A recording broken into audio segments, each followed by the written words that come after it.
Que a graça e a paz do nosso Senhor Jesus Cristo esteja com todos nós essa noite. Amados irmãos, convido a igreja que abra a palavra do Senhor no livro de 2 Samuel, capítulo 6.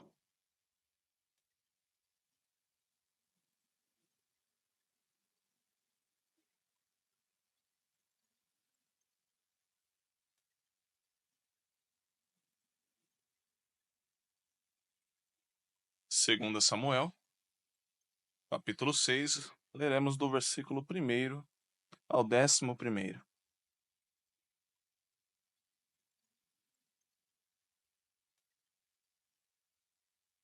2 Samuel, capítulo 6, de 1 a 11. Diz assim a palavra do nosso Deus. Tornou Davi a juntar todos os escolhidos de Israel, em número de 30.000. Dispôs-se e, com todo o povo que tinha consigo, partiu para Baalá de Judá, para levarem de lá para cima a arca de Deus, sobre a qual se invoca o nome do Senhor dos Exércitos, que se assenta acima dos querubins. Puseram a arca de Deus num carro novo e a levaram da casa de Abinadab, que estava no outeiro, e Uzá e Aiô, filhos de Abinadab, guiavam o carro novo. Levaram-no com a arca de Deus da casa de Abinadab, que estava no outeiro. E Aiô ia adiante da arca. Davi e toda a casa de Israel alegravam-se perante o Senhor com toda sorte de instrumentos de pau de faia, com harpas, com saltérios, com tamboris, com pandeiros e com símbalos. Quando chegaram à eira de Nacon, estendeu Uzá a mão à arca de Deus e a segurou, porque os bois tropeçaram. Então a ira do Senhor se acendeu contra Uzá, e Deus o feriu ali por essa irreverência, e morreu ali junto à arca de Deus. Desgostou-se Davi, porque o Senhor irrompera contra Uzá, e chamou aquele lugar de Pérez Uzá, até o dia de hoje. Temeu Davi ao Senhor naquele dia, e disse: Como virá a mim a arca do Senhor? Não quis Davi retirar para junto de si a arca do Senhor, para a cidade de Davi, mas fez levar a arca de levar a casa de Obed-edom, o geteu. Ficou a arca do Senhor em casa de Obed-edom, o geteu, 3 meses, e o Senhor o abençoou, e a toda a sua casa. Vamos orar mais uma vez, meus irmãos. Senhor nosso Deus e amado Pai, nós clamamos a Ti pela iluminação da Tua palavra, Deus. Que o Teu Santo Espírito venha agir em nossos corações, de modo que compreendamos o que o Senhor quer dizer aos nossos corações esta noite, e que saiamos daqui repletos de Ti, prontos para a mudança que o Senhor quer realizar em nossas vidas, mediante o poder da Tua palavra. Somos gratos a Ti, Senhor, e oramos em nome de Jesus. Amém. Meus irmãos, a arca era um material revestido ali de ouro, né? A arca do Senhor, a arca da aliança. Esse ouro é um metal precioso. Todos nós conhecemos ouro, nós conhecemos o ouro desde criança. Nós já vemos historinhas sobre ouro, vemos barras de ouro. Tudo que nós vemos ao redor do mundo gira em torno do ouro, de certa forma. Mas o que é o ouro? Um metal, de fato, surpreendente, um metal, de fato, importante e notável. A maleabilidade dele, a pureza do ouro, a importância, o valor do ouro, todos os recursos que o ouro proporciona. Que mal há no ouro? Mal nenhum. É uma propriedade feita pelo próprio Deus. De fato, o ouro tem toda essa raridade e por isso o alto valor dado a ele. Nós vemos inclusive em Apocalipse 21, as ruas ali são de ouro, o pavimento é de ouro, também a praça ali também é feita de ouro, ouro puro. A pureza do ouro também foi motivo de diversas disputas. Eu posso lembrar da que aconteceu em 1995, na região de Ouro Preto, quando o Borba Gato descobriu ali uma uma vila de ouro naquela região. Mas, meus irmãos, algo tão puro, um metal tão precioso e tão puro, começou a ser ali alvo de um grande embate entre eles, um grande embate entre eles. Causou muitas mortes, muitas aflições naquele povo, mas não começou em 1600. Esta briga por ouro tem acontecido há muitos anos na humanidade. Um matando o outro por conta do ouro, por conta de algo puro, algo que o próprio Deus fez. As pessoas se matam por eles. Talvez por isso que as ruas no céu serão de ouro ali, mostrando que aquilo que várias civilizações se mataram para ter, agora virou pavimento. Todos têm, mostrando a tamanha importância do ouro, que de fato é nenhuma. Assim como a exploração desenfreada do ouro revelou falhas na humanidade, falhas do caráter, falhas da moralidade humana, mostrando que o ser humano não era puro, o ser humano não era bom, o ser humano ele precisava desesperadamente de Deus, porque estava brigando por um simples metal. Então ele sim revelou falhas comportamentais e trouxe consequências nas ações dos seres humanos, geradas por ganância, desrespeito e irreverência.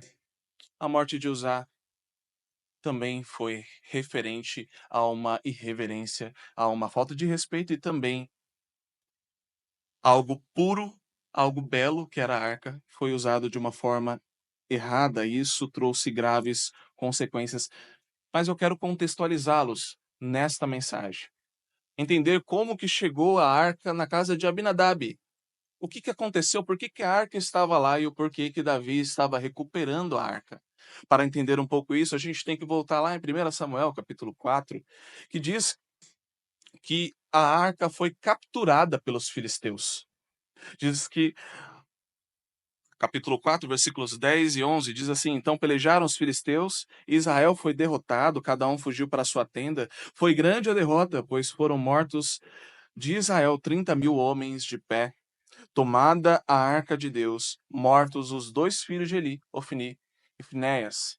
Então aqui nesta ocasião, a arca de Deus foi tomada por desobediência do povo.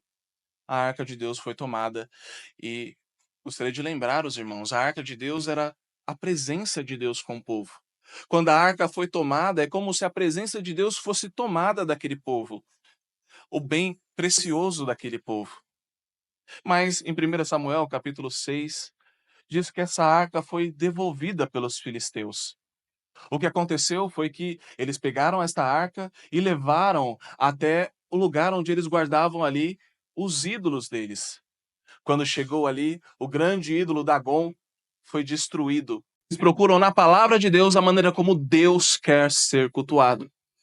E é isso que nós fazemos aqui. Nós não cantamos qualquer cântico, nós não cantamos qualquer hino, nós não fazemos qualquer coisa aqui na frente. Nós fazemos aquilo que Deus manda fazer, da maneira como Ele manda fazer. Quando nós vemos aqui na frente e pregamos a palavra de Deus, não é o homem falando aquilo que ele quer dizer, as coisas que saem do seu coração, mas uma pregação fiel é aquela que flui do texto, direto para o coração, para o nosso coração. E é assim que deve ser. Meus irmãos, a reverência ao nosso Deus precisa começar também em nossos lares. Grande desafio é este com as crianças, com os cultos domésticos, agora que os presbíteros, que o conselho trouxe para nós. Cultos domésticos todos os dias. Nós deveríamos fazer isso com bastante frequência. Todos os dias, meus irmãos. A palavra de Deus sendo dita, explanada em nossas casas. O nosso Deus sendo glorificado em nosso lar todos os dias. Não deixe esse desafio só para as crianças, não. Coloque isso como meta na sua vida. Você, casal, faça cultos domésticos todos os dias. Isso vai transformar a sua casa, isso vai transformar a sua vida, a comunhão com a sua família. Isso é reverência ao Senhor, é saber que você tem um Deus não apenas no domingo, mas você tem um Deus todos os dias da semana. É saber que esse Deus te acompanha no trabalho, te acompanha quando você sai daqui, te acompanha em todos os teus atos, inclusive aqueles atos que você faz que são pecaminosos, Deus está lá. Deus vê tudo, Deus está em todos os lugares. E muitas vezes nós nos comportamos como se ele não estivesse lá. Nos comportamos como ateus práticos. Fingimos que Deus não está presente para fazermos aquilo que nós queremos. Mas, meus irmãos, cuidado. Deus está presente em todos os momentos. Todos os momentos. E eu não estou dizendo ali que todos os caminhos levam a Deus, como muitos dizem, né? Todos os caminhos levam a Deus, toda religião é boa e leva para Deus, tudo que fala de Deus é bom. Deus tem a maneira que Ele quer ser adorado. E nós, como adoradores e servos desse Deus, preste atenção, servos desse Deus, escravos de Deus, nós precisamos nos humilhar, deixar cair a nossa vontade, o nosso gosto e adorar a Deus como Ele quer ser adorado, porque Ele é santo. E Ele requer de nós o melhor. Se não for para dar para Deus 100%, não dê nada. Deus não quer metade de você. Deus quer 100% de você. Seja verdadeiramente crente, verdadeiramente fiel. Mas veja a continuidade do texto, o versículo 9 diz que temeu Davi ao Senhor naquele dia e disse: como virá a mim a arca do Senhor? Temeu Davi. É interessante que aqui Davi já tinha feito tantos salmos. A essa altura, Davi, ungido pelo próprio Deus como rei, ele já tinha uma intimidade com Deus, mas mostrou que aqui ele temeu ao Senhor, mediante a manifestação da santidade desse Deus. Portanto, meus irmãos, o convite esta noite, mediante esta palavra, é que você tema ao Senhor, que você tenha reverência ao Senhor, que você, ao entrar nesta igreja, se coloque de joelhos, de corpo e alma, mediante ao senhorio de Deus. Em todas as coisas que você vai fazer, em todas as decisões da sua vida, meu irmão. Ah, por que tudo dá errado comigo? Porque as coisas parecem não estar fluindo? Porque na minha casa só tem destruição, só tem problema? E você não é reverente ao Senhor, você não cultua ao Senhor, a sua vida não é uma vida de culto ao Senhor. Como é que você quer que as coisas vão bem? Porque na vida de alguém que cultua ao Senhor, alguém que é crente no nosso Senhor Jesus Cristo, não importa as situações que aconteçam, você pode ser feliz. Na carta de Tiago, ele diz que é possível ter alegria em meio às provações. Então é sim possível ser feliz. A verdadeira felicidade é servir ao nosso Deus. Nós fomos feitos para adoração. Nós fomos feitos para servir a este Deus que é santo, santo, santo. Portanto, meus irmãos, não tenham irreverência a esse Deus. Vocês estão na casa de Deus. Este Deus ainda é o mesmo Deus, santo igualmente. John Frame, ele diz o seguinte, no seu livro de doutrina, ele diz assim: posso tentar descobrir o que agrada a Deus no culto, ao imaginar, sentado na minha poltrona. O que me agradaria se eu fosse Deus? Imagina. No entanto, esse método não me traria certeza alguma de que eu estou realmente adorando ele da maneira certa. De fato, é importante ter certeza disso. De modo contrário, a nossa maneira de pensar atual, Deus nem sempre se agrada quando alguém decide adorá-lo. Deus leva a adoração falsa muito a sério. Em Gênesis 4:5, aprendemos de Caim que a sua oferta não foi agradável ao Senhor. Em Levíticos 10, vimos que Nadab e Abiú, filhos de Arão, apresentaram fogo estranho ao Senhor e eles morreram por isso. Então saiu fogo diante do Senhor e consumiu a eles. Há ainda outras passagens em que pessoas sofreram penalidades severas devido a uma adoração incorreta. Portanto, é literalmente uma questão de vida ou morte adorar a Deus de acordo com as suas ordens. Para nós hoje, significa derivar os nossos cultos com os princípios bíblicos. Portanto, meus irmãos, nós devemos adorar ao nosso Deus da maneira como Ele quer ser adorado, de acordo com os princípios bíblicos, e não com a nossa vontade.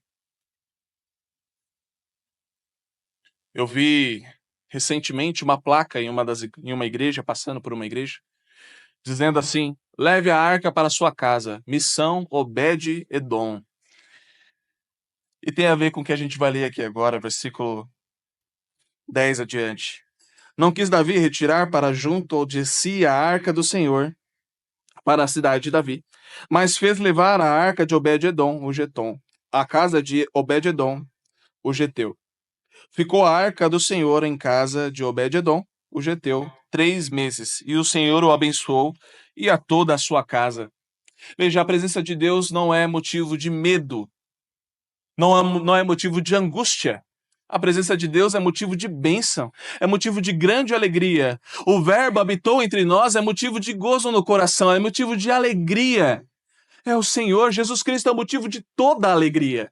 Nós devemos ser alegres, nós devemos nos alegrar no Senhor, porque Cristo habita em nós.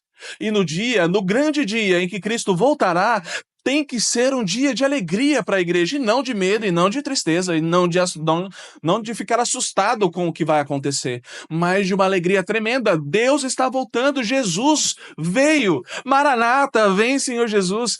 Este deve ser o coração do crente, alegre na presença do Senhor. É assim que nós devemos ser.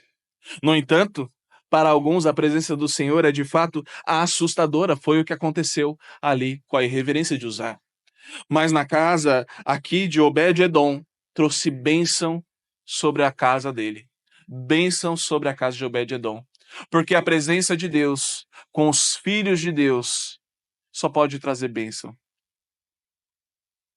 Só pode trazer coisas boas. Porque Deus faz infinitamente mais do que aquilo que pedimos, do que aquilo que pensamos. Deus, Ele sabe exatamente o que nós necessitamos. Veja, meus irmãos, que maravilha é esta, é saber que o nosso Deus cuida de nós. É claro, esse exemplo que eu disse, desta missão Obed-Edom, leve a arca para a sua casa. De fato, ali era uma arca de brinquedo que eles levavam. Não é sobre isso que o texto está dizendo. Levar a arca para sua casa é levar Cristo para sua casa. É Cristo brilhando em sua casa. É o seu lar ser um lar cristocêntrico, onde todas as coisas começam e terminam por meio de Cristo. Todas as refeições são feitas lembrando da provisão que Deus está te dando. Tudo o que você faz é pensando no que agrada ao Senhor, no que é bom para o Senhor, no que vai agradar a este Deus, da forma como Ele quer ser agradado. Pense na cruz.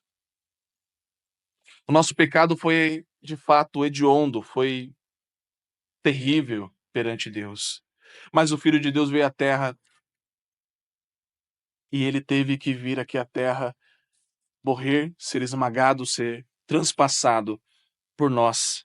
E a crucificação era, de fato, um processo muito terrível. Era doloroso, era cruel. Em muitos lugares você não podia ver a pessoa que estava crucificada. Algumas pessoas não podiam ver porque não conseguiam ver aquela cena cruel que era a crucificação. E o nosso Cristo foi crucificado. Os buracos estavam em suas mãos e em seus pés. Ele foi forçado, é isso? Não. Ele se entregou. Se entregou por mim, se entregou por você. O mínimo que nós podemos fazer agora é obedecer. É conhecer a tua palavra, é ter reverência à tua palavra. Porque o Senhor Jesus Cristo morreu por todos nós naquela cruz. Aquela cruz deveria ser nossa, mas não foi. Cristo foi obediente até a morte, morte de cruz. Concluindo, meus irmãos, a história de Uzá é de fato um lembrete da necessidade de abordarmos a Deus com a máxima reverência e obediência. Conhecer a tua palavra. Nós precisamos, meus irmãos, nos lembrar de quem é esse Deus. Se nós tivermos isso em mente, de quem é Deus e a santidade dele, com toda a certeza, nós leríamos a palavra de Deus de uma forma totalmente diferente. Nós teríamos uma conduta totalmente diferente. Nós nos relacionaríamos totalmente diferente. Para você, criança, para você, adolescente, jovem, procuraria um casal, um parceiro que fosse cristão e que defendesse de fato os mesmos valores do que você. Porque quão cruel é o jugo desigual. Quão cruel é o jugo desigual. Então, você não conseguiria amar alguém que odeia Cristo. Se você entender quem é Deus, você nunca se relacionaria com alguém que não é crente, porque não dá para amar alguém que odeia aquela pessoa que você mais ama, que é Jesus Cristo, que morreu por você. No Novo Testamento, Jesus Cristo é revelado como o Rei dos Reis. A oferta de ouro pelos magos no nascimento de Jesus é um reconhecimento da sua realeza. Cristo é puro e incorruptível. Cristo é descrito nas Escrituras como sem pecado e puro. Cristo é um tesouro inestimável. A oferta da salvação através de Jesus Cristo é descrita nas Escrituras como um valor inestimável, um tesouro inestimável. Meus irmãos, a inegociável santidade de Deus requer o nosso conhecimento nas Sagradas Escrituras. A inegociável santidade de Deus requer a nossa obediência e também requer a nossa reverência. Tenhamos isso em mente quando sairmos daqui hoje e pregarmos esta mensagem às outras pessoas também. Oremos. Senhor nosso Deus e amado Pai, somos gratos a Ti porque o Senhor nos trouxe até aqui para ouvir a Tua palavra, para ouvir a Tua mensagem e entender, ó Deus, o que o Senhor quer de nós. Ó Pai, perdoe-nos por cada vez que nós deixamos, ó Deus, de obedecer ao Senhor. Por cada vez que nós deixamos, ó Deus, de ler a Tua palavra e de conhecer mais ao Senhor. Por cada vez que nós esquecemos ou nos acostumamos com a santidade, nos acostumamos com a vida rotineira da igreja e perdemos a reverência contra Ti, Deus. Ó Pai, nós queremos ser reverentes, nós queremos obedecer ao Senhor, queremos conhecer mais a Ti. Perdoe-nos, Pai, pelos nossos muitos pecados. Nos ajude, Pai, a nos achegar a Ti. Nos ajude, Senhor, a ter uma nova vida diante de Ti, Deus. E que a nossa vida seja uma vida de santidade, que o nosso lar seja um lar cristocêntrico e que o amor de Cristo prevaleça em cada um de nós. Faça a Tua vontade em nossas vidas. Nós oramos, clamando a Ti, em nome de Jesus. Amém.